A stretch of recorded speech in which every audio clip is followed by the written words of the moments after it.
Malvika, we can see you have joined, but you're not unmuting.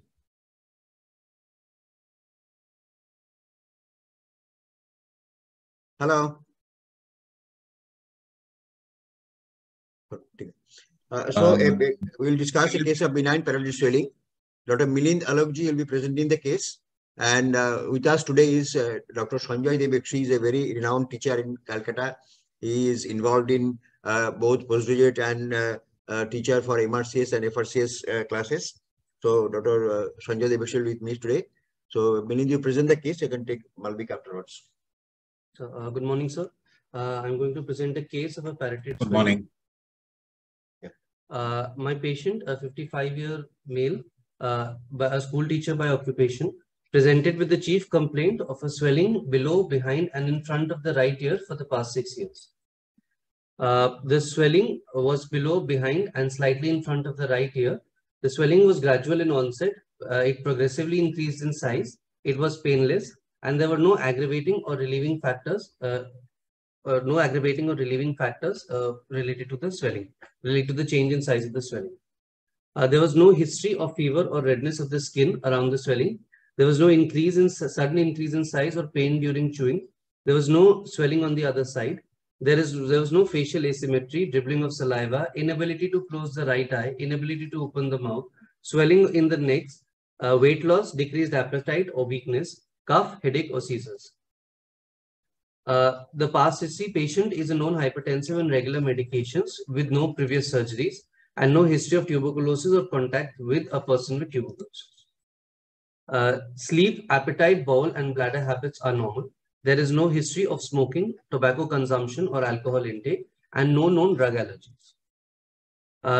Family history is non-contributory. A 55-year gentleman, hypertensive, came with complaints of gradual onset painless swelling below, behind, and in front of the right ear, which has gradually increased in size over the past 6 years. No history suggestive of salivary colic, facial nerve palsy, or distant metastasis.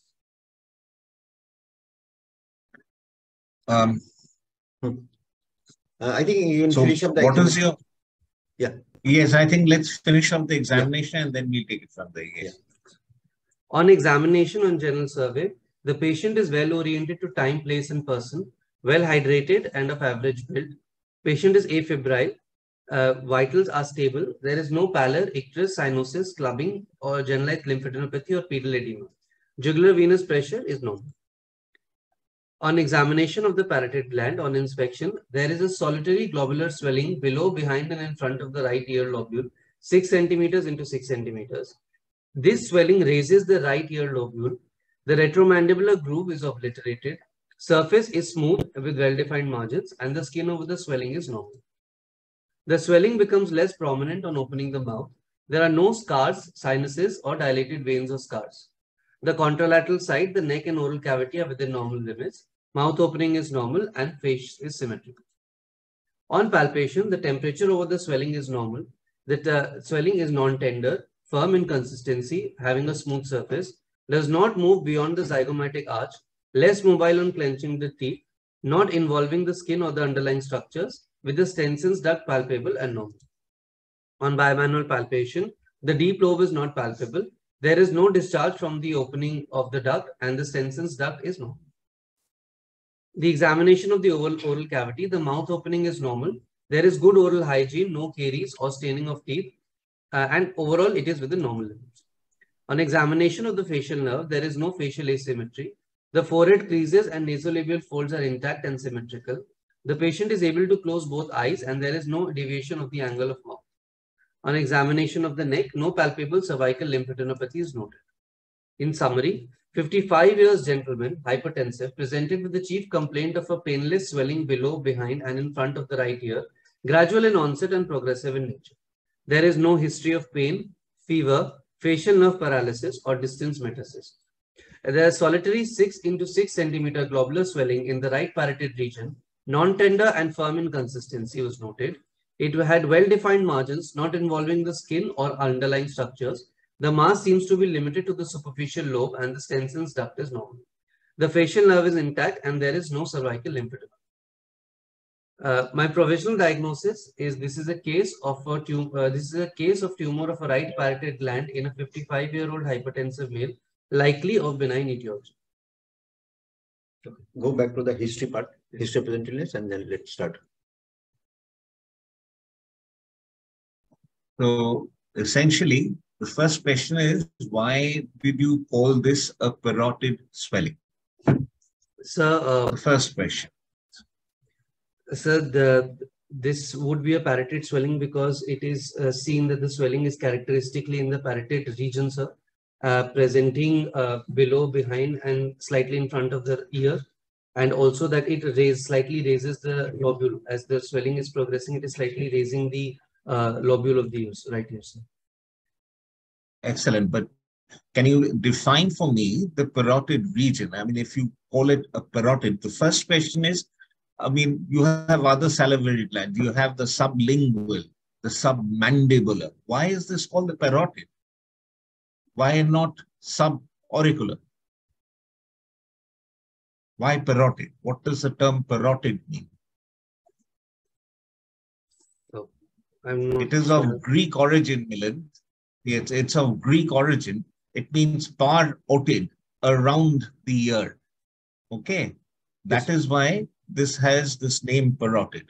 But can you define for me a clinical, if I ask you to define for me, do a skin marking of the parotid region, where would the boundaries be?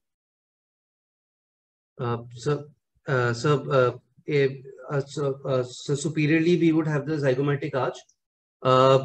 Posteriorly we would have the temporomandibular joint, sir.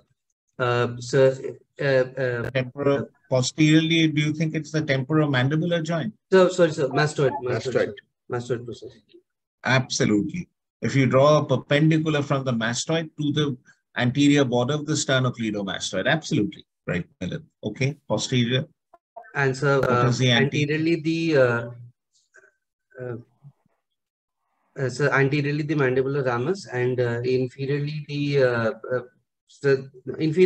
mandibular ramus, sir. No, inferiorly tip of the styloid process. No. Tip of the styloid process. I think Mahun, I think Malavika has joined. Yeah. Actually, Malavika, you have written the history. But you see, most of the patient does not come up and say, I got swelling in the below, behind, and slightly in front. That can come in progression of the swelling. So you can just say swelling in the upper part of the right side of the neck, below the ear lobule. That should be a better description of the lump. You said there is no aggravating or relieving factors. What have you in mind? Saying that what parotid swelling may aggravate and relieve to some extent? So if there is a salivary calculus, then on chewing, then the size of swelling will increase. It will become denser and more painful. Nice calculi. What else? What other parotid swelling may show such fluctuation? When this increase or inflammatory swelling.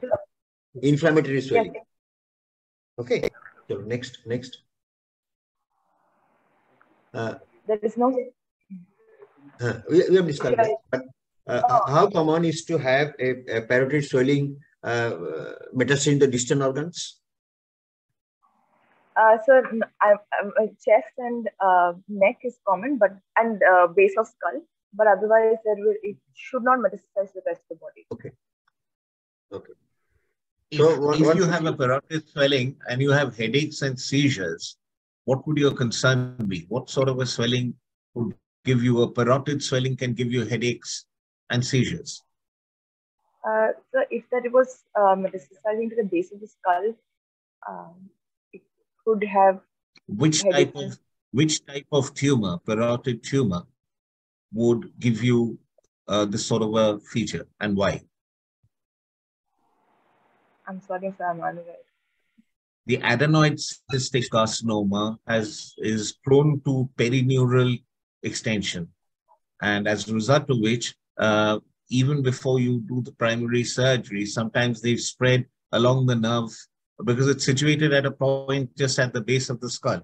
It is very easy for it to spread along nerves into the cranium. Okay, so when you talk about cough, headache, and seizures, your history, the moment you say that, the examiner is going to ask you which type of it. The answer is, and if you have the patient is unfortunate enough to have an adenoid cystic carcinoma, these are the ones that actually extend into the base of the skull. Makun, do you have any other questions for this? And in PG exam, you have written all the symptoms of facial nerve palsy. So you can just mention one line. There is no symptom suggestive of facial nerve palsy. Let the examiner ask the next question. What are the symptoms you encountered about that patient has got facial palsy? So these are all symptoms of facial palsy. Why patient is dribbling of saliva in facial palsy? So in Which facial, muscle is involved? If the lip muscles are involved, the upper and lower Lip muscle. Are you sure? As buccinator, with buccinator involvement, there will be of the angle of the So nose. buccinator keeps the cheek in contact with the alveolus.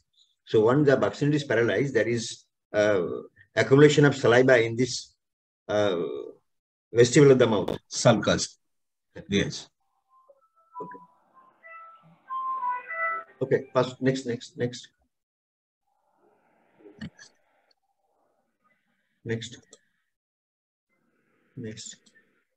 This will be basically for DNB it's a case, but for MS it will be a short case. For DNB it is a full case. So keep in mind that in DNB exam there is nothing called short case. It will be given 2 cases now, so it will be like a long case you should present. Next. So general sub essentially normal. Next. Yes. Don't make a heading of examination of the parotid gland. When you do a regional examination, it's an examination of the neck. You are not sure before you start there is a parotid gland you are going to examine. And you need to examine the other salivary glands also. Because there are some conditions when other salivary glands may get enlarged. So make a heading of examination of the neck because you are also doing regional node examination. And as Dr. Debokshi already asked, when you start describing the swelling, first describe that there is a swelling in the right parotid region. And the extent of the swelling is this. Okay. Fine. Description is all right. Next. You said next. Yeah. Next. Why swelling become less when opening the mouth? So because the parotid gland is invested within the parotid fascia. So when we ask the patient to open the mouth, the parotid fascia will become tense and the swelling becomes less prominent. Actually, opening the mouth just the temporomandibular joint is open. So there will be some inward movement of the swelling inside. Otherwise, it's not related to the parotid fascia. On opening mouth, parotid fascia doesn't get tense. The action to do is to clench your teeth, Malavika, isn't it? Is there in the next. He said less mobile on clenching the teeth. What happens when clenching the teeth? Which muscle is getting taut? The masseter muscles are getting muscles are getting. But a benign parotid swelling, which is there for 6 years without any history of rapid increase, on clenching the teeth, even the swelling may not be getting a restricted movement. Just restricted movement on clenching teeth indicates that it has infiltrated the masseter muscle. So that part you have to be clear. For benign swelling, usually not fixed to the masseter. And when you say it does not move beyond the zygomatic arch, why doesn't it move beyond the zygomatic arch? So because the investing layer of the fascia of the parotid gland is attached to zygomatic arch. So a parotid, any swelling within the parotid fascia will not move beyond the zygomatic arch, but if it's superficial to that plane, then it will move beyond the It's called curtain sign. Do you know of an eponymous name for this sign? Curtain sign. Curtain sign. Yes, absolutely right. And you said Stensen's duct is palpable and normal. Where do you find the Stensen's duct when you do a clinical examination? What is the surface marking first to point that duct? The surface marking is approximately 1 finger breadth below the zygomatic arch. 1 finger below zygomatic arch. That is not the surface marking. On the anterior part. Around which muscle you palpate this? The buccinator muscles. It arches around the arches around the masseter muscle and pierces the buccinator. And you first find the distance between the tragus and the angle of mouth. Okay, medial 2/3, lateral 1/3 junction. And then in the posterior masseter, you can palpate this. And you palpate along the muscle. And then you say the terminal part next. The terminal part. It's not a bimanual. Try to understand. While doing parotid, you cannot put your whole finger inside the mouth. So for this will be by digital examination. And that too, it is difficult. If you put your finger inside this area, patient will have gag. So it is just an inspection to look for whether there is a bulge of the tonsillar fossa or not. Okay. Sometimes it is difficult to do it. It's not a bimanual. If at all you do it, it will be a by digital examination. It's very difficult to do a bidigital examination. The patient goes into a gag reflex and will clamp down very tight on your examining finger. And sometimes what you're also asked is, how do you assess for the deep lobe then? If you're not doing a bimanual palpation, by inspection, can you assess the deep lobe? What happens? On assessment within the oral cavity, there will be medial displacement of the anterior tonsillar pillar, and if the swelling is large enough, maybe there will be a shift towards the midline. Well, actually, what you actually see is that the tonsils become more prominent. So, yes. And some people, I know of some people asking about the Malampati staging. Do you know the Malampati staging? Which Malampati staging must you have to be able to assess it on inspection? So you know what a Malampati grade is? Yes, the grade for mouth opening. I don't remember I don't know the exact grade, but I know the tonsils have to be visible. First grade 1, stage 1. Yeah. So if it's stage 1, then the patient can actually open the mouth completely. You can see the entire orifice, and then you can assess that the tonsils, the right-sided tonsil is projecting inside. I would strongly suggest, as Dr. Professor Shah said, don't do you don't do a bimanual palpation. That is number 1. It's complete. You can't put your entire hand into the mouth.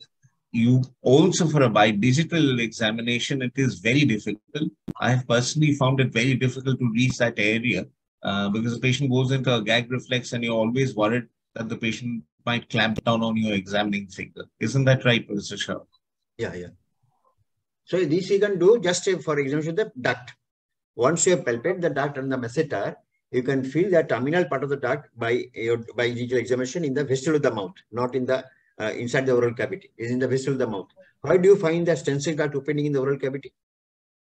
The stencil duct opens out into the buccal mucosa opposite the upper second molar tooth.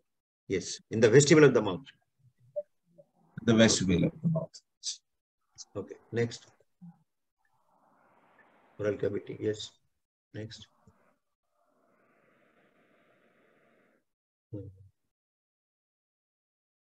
So if you've examined the facial nerve, Malavika, what are the components of the facial nerve? The facial nerve has 5 terminal branches, which are arising out from 2 branches. The temporal. That is the motor component. What are the components? Malavika, what are the components? Upper and lower division. Upper division and lower division. Okay. One is zygomatic-temporal and lower is a yes, upper and lower division. How did you test for vaccinator? I'm not seeing that point regarding vaccinator test. So vaccinator will ask the patient to blow out his cheeks. Yes. The side that blows out more is the affected side. You can also palpate. Once he blows, you palpate. You find the resistance on blowing. The side which is paralyzed, you can easily yield that side. And there is another muscle supplied by the vaccine is the platysma. How do you make the platysma taut?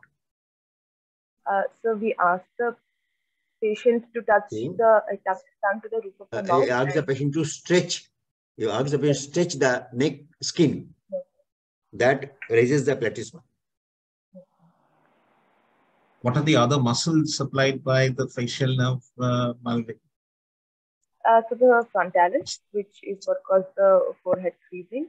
Then the muscles of the it goes towards the zygomatic goes towards the angle of the eye, so it causes allows closure of the orbicularis oculi, then the nasolabial fold. That's then fine. the, I mean, I'm not talking the facial muscles. Now, what are the other muscles? oh, the stapedius is the stapedius and the which is the belly of the if digestive. the patient, if the patient, I'm not talking about parotid region, if the patient has difficulty in hearing, do you think that the facial nerve's motor division supplies some other muscles of the internal ear? The stapedius nerve to the stapedius muscle is there. Nerve to stapedius, that's right. The belly of the digestive. Yes, okay. What are the other components of the facial nerve? So the facial nerve That's also the motor has component. What is the other component? There's a sensory and a secretomotor component. What secretomotor fibers? Or secretomotor fibers? The parotid gland into the lacrimal gland and the submandibular. It's actually the sublingual and the submandibular and the lacrimal gland. So the classic symptoms of a during an examination, dry mouth and welling up of tears. So just remember that that's a classic description of the secretomotor fibers. What else? What else does the facial nerve supply? I mean, that's the secretomotor component. What else? Does it have any special component? The sweat glands onto the surface on the skin of the face is also sweat glands are supplied by the auriculotemporal branch of the third trigeminal, isn't it? Yes, sir. What else? What chorda tympani? Suppose you are branch of having what? ice cream. Sorry? Chorda tympani. Chorda tympani. And that follows the lingual nerve to supply what? The taste sensation of the anterior two-thirds of the tongue. Okay. And it also has another sensory component, goes to cranial nerve 5, the cranial nerve 5. So these are the 4 components that the facial nerve has, Malavika. Okay. Right. Next summary. Next. Yeah. So come to diagnosis. Yeah. So it's a tumor from the right parotid gland and is likely benign etiology. Which benign tumor is most common and often you can say as a clinical diagnosis also? So it's a pleomorphic adenoma, which is a mixed parotid. As such, pleomorphic adenoma is the histological diagnosis. But most of the time, this is being the most common tumor in parotid. We say that this is a mixed parotid tumor. But you can say it's a benign etiology. It's all right. But most of the time, you can say that it might be a mixed parotid tumor. Okay. So why do you say the tumor is benign here? So, because it's a slow, there's a chronic history. It is painless. It's not involving the surrounding on examination. It is not involving. It's not involving the surrounding soft tissue. It's not on the skin. There is no facial nerve involvement. Yes, sir. And there is no. It's firm in consistency. There is with regular margins and well defined. So this also. Malavika, I have a question. It's called a mixed parotid tumor, as Professor Shah said. So, is the consistency uniformly firm? No, sir. It shouldn't be uniformly. It's not always uniformly firm. There can be solid and cystic components, but my patient had a variegated feel. That is the characteristic of a pleomorphic, of a mixed parotid tumor, isn't it? What is the histology of a mixed parotid? Why it's called a mixed parotid tumor? What are the components in the histology that once you examine this under microscope, what are the components you find? So it can have stromal components, epithelial components, as well as mesenchymal components. Epithelial and mesenchymal. Yes. So there may be some cartilage-like appearance. Okay. And there are glandular components and mesenchymal tissues. So that's why this histology appearance is variegated of different components. That's why it is described as a mixed parotid tumor. So, Malavika, do you know the rule of 80s in salivary glands? There's a rule of 80. Do you know the rule of 80? 80% of the tumors are within the parotid gland. 80% of the parotid gland tumors are pleomorphic adenomas. Are benign. 80% are benign. 80% are benign. And of the 80% what are else? benign, pleomorphic adenomas. 80% of the parotid is superficial. Superficial. What else? I'm not sure. 80% of tumors of the lingual and the mixed parotid tumors of the minor salivary glands are malignant. Okay, right. So you think this is a mixed parotid tumor? What are your differential diagnoses? So my differential diagnosis is one. It can be a preauricular lymph node. It can also be it can be other. How would you distinguish it from a mixed parotid tumor? You know, mixed parotid tumor, 80% also occurs in the tail region. It starts off in the tail region. So suppose you have a parotid lymph node out there. So how would you distinguish it from parotid swelling? A lymph node. Preauricular. In fact, it can be that sometimes the intraparotid lymph node is also there. There will be inside the parotid stroma also. So intraparotid lymph node will be within the fascia of the parotid. So it should have similar examination features, but a preauricular lymph node will be mobile and it's superficial to the parotid fascia. Yes, so it's mobile over a clenched teeth. But what Professor Shah also pointed out something. You sometimes have intraparotid lymph nodes. So how would you distinguish that from a mixed parotid tumor? It will be difficult. It's difficult to make a DD between such situations. Yes. Okay. What are the other swellings that Professor Shah also pointed out something? He said it is important to examine all the salivary glands. Why did he say that? Because there can be involvement of multiple glands in systemic diseases like Mikulicz syndrome and Sjogren's syndrome, where salivary glands and lacrimal glands are involved. Yes. So what happens in Sjogren's syndrome? If you have a multiple gland involvement and a swelling in the lacrimal gland, swelling in the parotid, submandibular, what are the usual presentation in such situation? In addition to the primary disease of other systemic symptoms, local symptoms like? There will be dryness of mouth and dryness of the eyes. Yes. Which is why it's given a certain name. Do you know the name given to dry mouth and dry eyes? Sicca. And Sicca. Yeah. Sicca. Yeah, you're right. It's called the Sicca syndrome. Sorry, I'm very sorry for the distraction. Okay, so this is your working diagnosis. How will you proceed? Sir, I would like to do some investigations to confirm my diagnosis.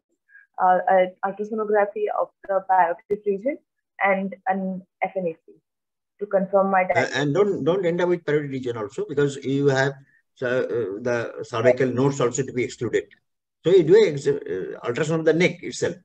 So that will assess the swelling and any other lymph node in the neck. Okay. And then you need to do a FNA. FNAC, yes. Okay. FNA report is corroborating is a mixed parotid tumor. What next investigation you like to do? FNA has corroborated.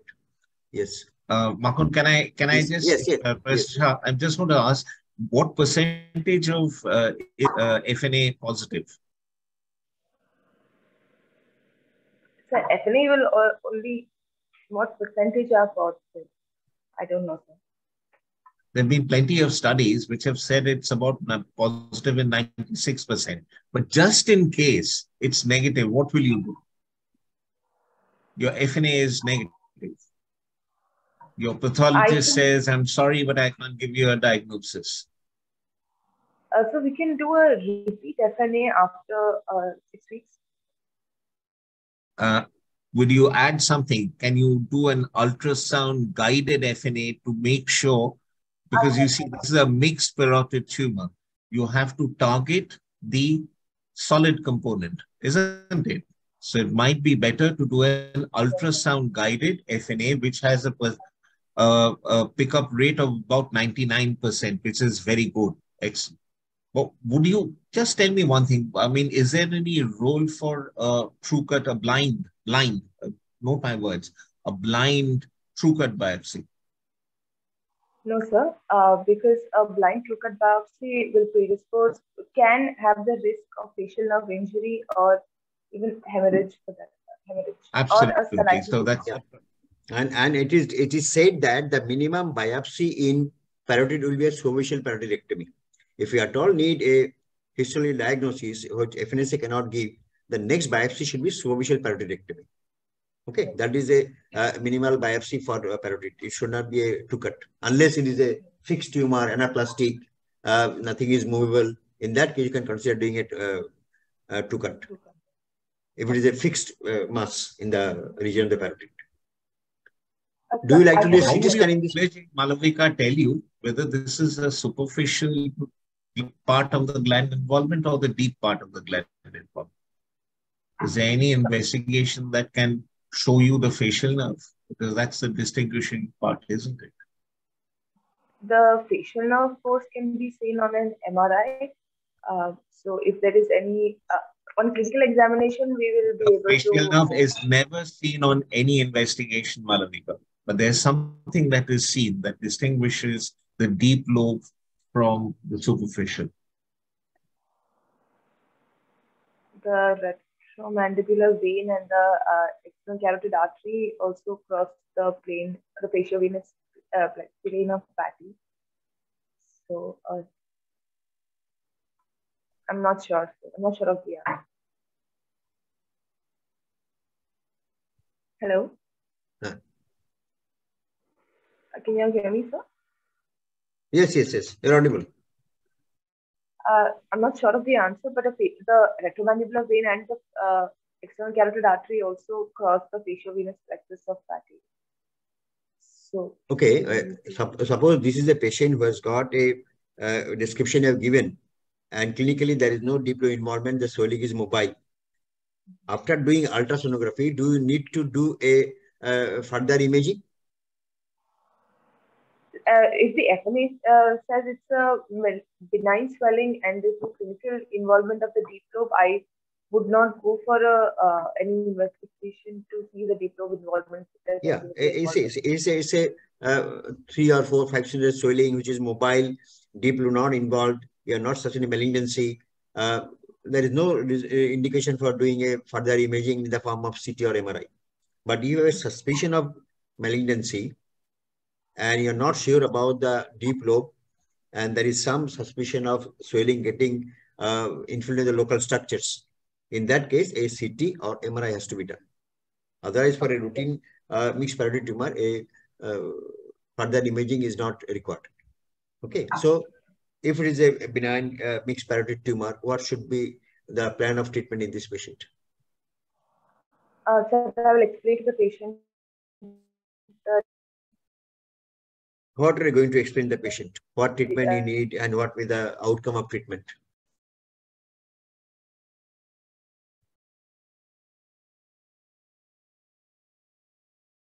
Is correct. Yeah, Dr. Sanjay. Yeah, I asked her, what is the indication for doing a imaging like CT or MRI?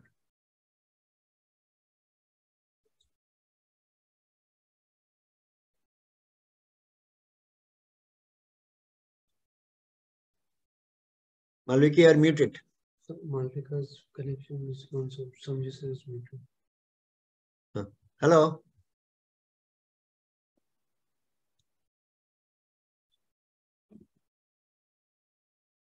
Disconnected.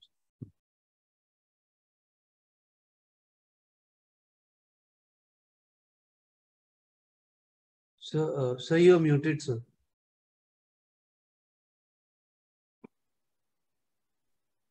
I think Malvika is also disconnected. Yeah. She has issues. She might be coming back. Okay. I asked her the question whether you need to do a CT scan or MRI in a patient who has got a mobile swelling, clinically deep lobe not involved. She said no.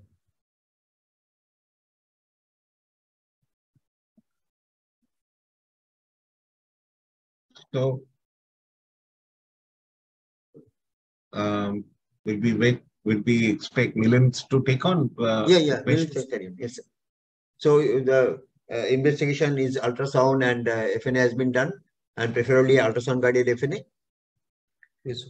Yeah. They can carry on. Milind can answer. Okay. Malvika, Now you're Malvika. Malvika. Hello. Yes. Yeah.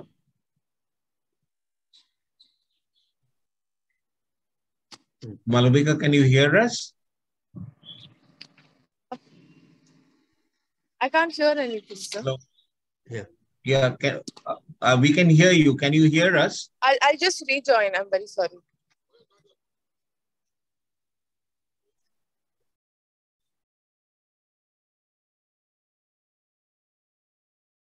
So essentially, the question that Professor Shah asked was, what was the need for doing a cross-sectional image?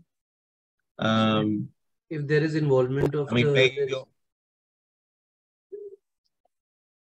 if you have a good ultrasonologist who's given you a diagnosis, is there any need for carrying out an additional cross-sectional imaging? So if we are suspecting a benign etiology, so then we would not require additional imaging, sir. Only if we are suspecting involvement of the facial nerve, for example, sir, then we would like to go for, or if we are expecting a malignant etiology, sir, then we would like to go for a cross-section. And the swelling characteristics? So if it's a hard swelling, sir, fixed to the underlying structure, fixed to the overlying skin, sir. So what other differential diagnosis would you consider, Milind? I mean, for a swelling that Malavika presented, I mean, I know you're stepping in, but we've talked about nodes, parotid nodes. What else? What else can you think of? There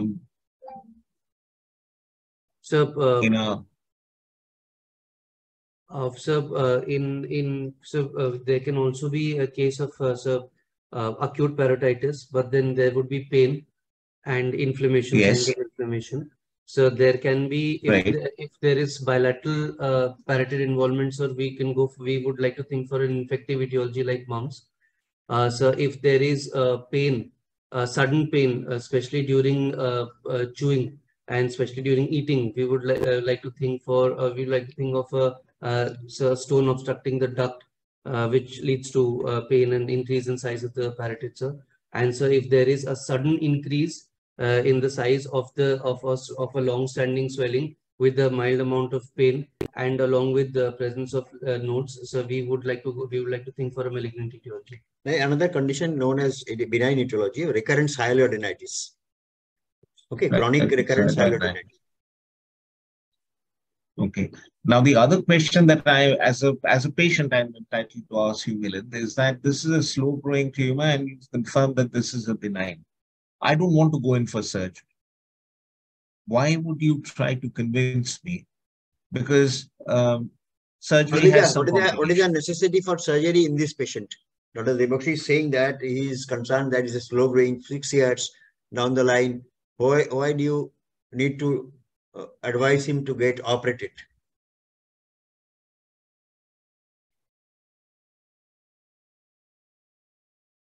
Malveki, you are not audible. So she's not connected. Okay, chalo. Milind, bolo. Why do you need to treat this patient? You have a diagnosis of... Why? So there's a risk of malignant transformations in a long-standing benign tumor, sir. What percentage? So about 10%, sir. It's 3% for 10 years. The moment you cross 10 years, then you have an incidence of 10%. And what sort of a cancer do you think you might have? What cancer, what type of a cancer will you have? Because you have a mixed parotid tumor. What sort of a cancer will you have? So adenocystoid carcinoma, sir? It will be both mucous and the epidermoid component. Yes, mucoepidermoid carcinoma. Yes. Right. So that is the reason that you would advise surgery. So what are the complications of... So, well, I think we better talk about the surgery, Dr. Shah. Yeah. What surgery is optimal for such patient? So superficial parotidectomy. What do you mean by that? So in case of superficial parotidectomy, so we only remove the superficial lobe while preserving the branches of the facial nerve specifically, sir, and the deep lobe. Okay. So it's a superficial parotidectomy. So one important aspect of the surgery is to conserve the facial nerve. So once you are going in, and how do you counsel the patient regarding the surgery and facial nerve also? How do you counsel the patient? Yes. So we will inform the patient about the fact that the facial nerve is what is the importance of the facial nerve, and also how closely the facial nerve is related to the surgery that we are going to do. We would counsel the patient as to the risk of injury to one of the components of the facial nerve and how it would affect the patient's life thereafter. So we would also like to inform the patient that in a lot of cases, there might be only a temporary involvement or a temporary clinical features that would resolve over time. Yes, sir. And then what are is the other complications that one is temporary, and second is you have to get confidence of the patient. You have explained that facial nerve is important. Facial nerve is related to the parotid gland. That can result in either a transient or permanent palsy. But what is a positive thing you like to counsel? So we would like to counsel that so that we are able to identify. One thing I do is there is a chance of this facial nerve palsy, but in our setup we are operating regularly.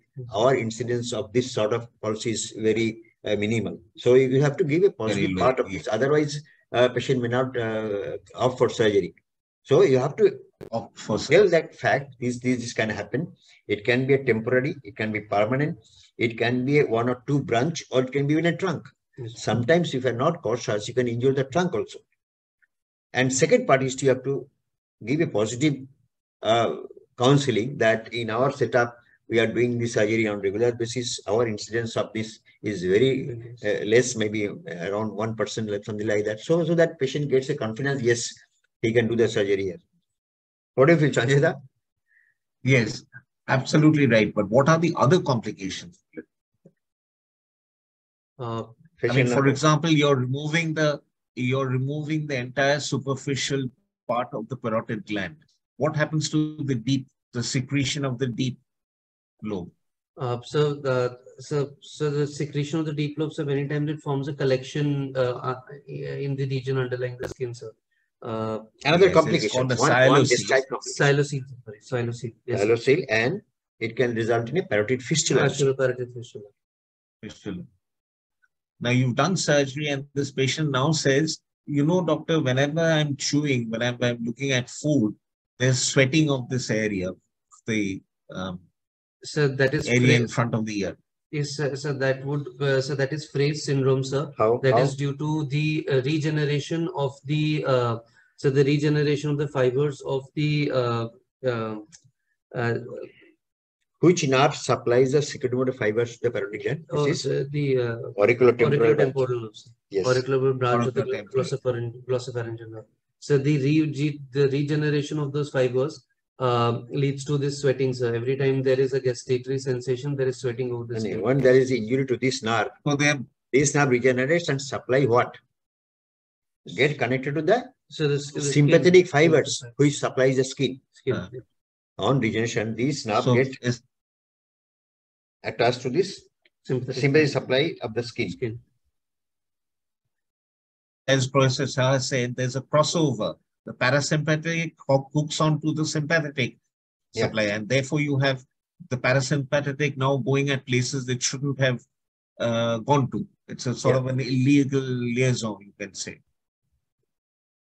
But often it is temporary, fortunately. Okay. So little about operative. Little about the operative you can discuss. Yes, let's go operative. Yes. What about the incision for a standard superficial parotidiectomy? So we give it modified Blair incision, sir. Where does it start? Where does it end? Sir, it starts in front of the ear, sir. So, and then we go straight in front of. So we go down in front of the ear, and then around the ear lobule, and this is a modified Blair incision. The standard Blair incision was a Y-shaped incision. Now that has been modified, where you start below the tragus, go around the ear lobule, and then just make a small bend towards the mastoid, and then come along the anterior part of sternocodomastoid, and you should go 5 centimeters below the lower angle of mandible. Because if you're going higher up, you can injure the marginal mandibular nerve. Okay, so that is the incision. And while you deepen the incision, what structures you cut through to reach the parotid? So the parotid fascia. No. Skin. Skin, yes. The parotid doesn't come next to the skin. Skin. Skin. Superficial fascia. Yes, sir. Superficial and this is it. Beyond the sternomastoid, a layer of investing of this cervical fascia comes. That is not parotid fascia. Another extension of this investing is the parotid fascia. So you need to incise skin, subcutaneous tissue, platysma, and the investing of this cervical fascia. Once you lift the skin flap, this should contain the inferior deep fascia, because if you are trying to go in between the deep fascia and the platysma, you can injure the one branch of facial nerve, marginal mandibular branch. Okay, so you have to incise up to this part. And once you lift this flap, how far you lift the flap medially? How far you lift the flap medially? Anterior border of the masseter. Yes. So you have to lift this up to anterior border of masseter, where you can see the facial nerve branches emerging from the anterior border of the parotid. And how do you sometimes also have the accessory parotid out there? Yeah. So now is a job to go into the trunk of the facial nerve. What is the guide? How do you do that? What is the guide to reach to the trunk of facial nerve that you need to identify now? So there are multiple pointers. So the first tracheal pointer, the facial. You have lifted the anterior lip of the skin flap. Now you have the posterior lip, and if you see the groove there, you have the sternocodomastoid, and the investing layer coming up. And you have this posterior part of the parotid. So how do you go in now? How do you approach? Where do you need to enter? So you need to enter at the anterior part of sternocodomastoid, between the sternocodomastoid and the parotid gland itself. You have to incise this fascia. And as you go there's a in, nerve that you often have to divide. yes, Prasha, there's a nerve that yes, you often have to divide. which nerve What is the comes in nerve that this you have to? area? It is a sensory nerve. It's a sensory nerve. Posterior auricular. It's not posterior auricular. It is a branch of great auricular. Greater auricular. It's a branch of the cervical branch of the greater auricular. Yes. So now you go in and try to retract the parotid medially. A muscle will come deeper. What is that muscle? So What is that muscle? Proximity. No. Here in the neck. Neck. Here in the neck, neck. as you retract the sternocodomastoid laterally and parotid medially, another muscle comes in, which is an important guide for your neck dissection. It's a very And important. if you trace it, it goes to the mastoid. Yes, that is posterior digastric. Posterior belly of digastric. So now your job is to go between the posterior digastric and retract the parotid. What is the next guide? So the next guide will be, as you trace the muscle, it goes to the mastoid. From the mastoid, if you trace medially, where it will come? You said one point. tragal point. Tragal point, and So this, as you leave the ear lobule, you have the cartilaginous part of external auditory canal and the bony part. Bony part is fixed. So now there are some pointers which will lead you to facial nerve. What are those now? Because you have entered in the group, you have entered the group between the parotid and the sternocodomastoid. You have now exposed the digastric. Digastric has got a medial border, has got a lateral border. Which border will go? So medial border. Medial border, yes. Lateral border is medial border, yes. Going with the sternocodomastoid. So you dissect at the medial border sternocodomastoid. What bony pointer you find deep to that? Styloid process. So styloid process has got a tip. As you trace up, it goes to the base of the skull is far up. It's near the mastoid. Styloid process is one of the boundary of the stylomastoid foramen, through which the facial nerve emerges. Styloid process is the posterior boundary of stylomastoid foramen. So you have to trace the styloid process up and see where it is ending in the mastoid. And there is a vein being described. Lies 1 centimeter superficial to it. Yeah. Retromandibular vein. No, retromandibular vein is lower down. Retromandibular vein is a terminal branch of this vein which is forming the external jugular vein. Yes. Okay. So as we go deeper into this, you find the facial nerve emerging at what point? What is the relation of the facial nerve with the digastric? So it lies about. It is medial to digastric. It is anterior. Just medial to digastric. Styloid process. Okay. Once this trunk of the facial nerve emerges, before it goes into the main two divisions, it gives few branches. What does it supply? As it emerges from the stylomastoid foramen, this nerve gives few branches and supplies what? Substance of the parotid cell. No, facial nerve doesn't supply. No. There are some immediate branches. Which supply the occipital belly of occipita frontalis. Okay. Yes. Once you find the trunk, then how do you proceed? You have now found out the trunk. You have exposed the facial anterior flap over the mastoid. Then once you find the trunk, what is the next step of the operation? So we trace the trunk up to the branches and we expose the branches, sir. And how do you do that? Because you are doing a superficial parotidectomy. Yes, sir. Okay, or it is superficial parotidectomy. That means part of the gland above the facial nerve. Yes. How do you go? So we remove the parotid vein piecemeal, sir, and we keep on exposing the further part of the facial nerve, sir. So the classic description is you make a tunnel. You use a mosquito forceps and make a tunnel between the nerve branches below and the facial and the gland parenchyma and keep on incising. Okay. What is space unsteadiness? What is space unsteadiness? Space unsteadiness is a net. As you say that there are branches of the facial nerve, there are some intercommunicating branches which connects these main branches. It's looking like a net. You describe it as space unsteadiness. Like the classic description is pes is foot and unsteadiness is goose. So yeah. Goose feet, webbed feet of a goose, pes and unsteadiness.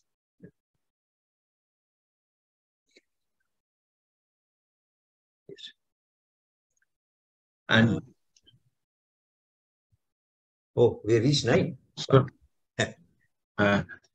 So last question, Professor yes. Shah. Yes. What is extracapsular dissection? Yes. What is extracapsular dissection, and where would you implement that? Because it's coming through the textbooks. Extracapsular for lesions which are less than 4 centimeters. Originally there was an operation which was condemned, and that was called enucleation. You cannot enucleate a mixed parotid tumor because of pseudopodia, which will lead to recurrence. But an extracapsular dissection is that you do a dissection of or the extraglandular dissection is that you make a crisscross incision over the parotid or mesenteric fossa over the tumor, and you go 2 to 3 centimeters distal to the tumor, to the margins of the tumor, and do an excision of the tumor. I mean, there have been papers that are coming out which have showed that the amount of recurrence is the same as doing a superficial parotidectomy, and the chances of damage to the facial nerve is less. Otherwise, enucleation is not indicated. Enucleation is condemned, absolutely condemned. Yeah. So thank you, Sanjay. 9 o'clock. Yeah, 9 o'clock. Yes. Thank you. Thank you. Thank you. Thank you very much. Thank you.